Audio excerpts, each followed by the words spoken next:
নির্বাচন ঘিরে পরাজিত শক্তি যাতে দেশকে অস্থিতিশীল করতে না পারে সেদিকে পুলিশ সদস্যদের সতর্ক থাকার নির্দেশ দিয়েছেন প্রধান উপদেষ্টা ডক্টর মোহাম্মদ ইউনূস। মঙ্গলবার পুলিশ সপ্তাহের উদ্বোধনী অনুষ্ঠানে তিনি বলেছেন, গত ১৫ বছর আওয়ামী লীগ পুলিশকে দলীয় বাহিনীতে পরিণত করার পাশাপাশি মানুষের সাথে দূরত্ব সৃষ্টি করেছে। কোনোভাবেই জুলাই গণঅভ্যুত্থানের মাধ্যমে অর্জিত দেশ পুনর্গঠনের সুযোগ হাতছাড়া করা যাবে না বলেও মন্তব্য করেন প্রধান উপদেষ্টা। আহমদ অনিকের রিপোর্ট। মঙ্গলবার রাজারবাগ পুলিশ লাইন্সে পুলিশ সপ্তাহ ২০২৫-এর উদ্বোধনী অনুষ্ঠানে যোগ দেন প্রধান উপদেষ্টা ডক্টর মোহাম্মদ ইউনূস। উদ্বোধনী ভাষণে তিনি বলেন, বিগত ১৫ বছরে পুলিশ বাহিনীকে ধ্বংস করে জনগণের বিরুদ্ধে দাঁড় করিয়েছিল আওয়ামী লীগ সরকার। দায়িত্ব নেয়ার পর পুলিশ বাহিনীর সংস্কারে বিভিন্ন উদ্যোগ নেওয়া হয়েছে এবং পুলিশ সপ্তাহে যেসব তথ্য উঠে এসেছে তাও সমাধানের আশ্বাস দেন সরকার প্রধান। স্বৈরাচারী শাসনামলের ১৫ বছরে দেশের পুলিশ বাহিনীকে দলীয় বাহিনীতে পরিণত করায় সমস্ত ব্যবস্থা ধ্বংস হয়ে গিয়েছিল। স্বৈরাচারের অবৈধ অন্যায় আদেশ পালন করতে গিয়ে পুলিশ বাহিনী ব্যাপকভাবে জনরোষের মুখে পড়ে। অনেক সৎ পুলিশ সদস্যদেরও এই জন্য মাশুল দিতে হয়েছে। মাঠ পর্যায় থেকে শুরু করে সকল স্তরে আইনশৃঙ্খলা বাহিনীকে জনগণের বিশ্বাস অর্জনের জন্য কাজ করতে হবে।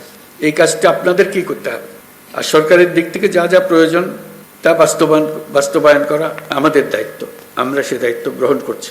নারী ও শিশুদের নিরাপত্তায় পুলিশ বাহিনীকে সর্বোচ্চ সংবেদনশীল থাকার নির্দেশ দেন ডক্টর মোহাম্মদ ইউনূস।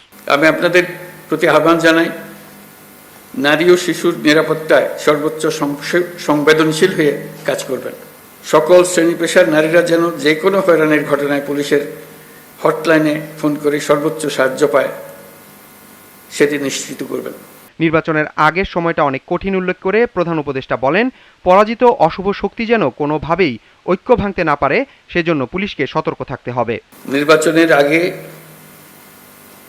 আগের সময়টা অনেক কঠিন সময়, আপনাদের সজাগ দৃষ্টি রাখতে হবে। পরাজিত শক্তি যেন কোনোভাবেই দেশকে অস্থিতিশীল না করতে পারে।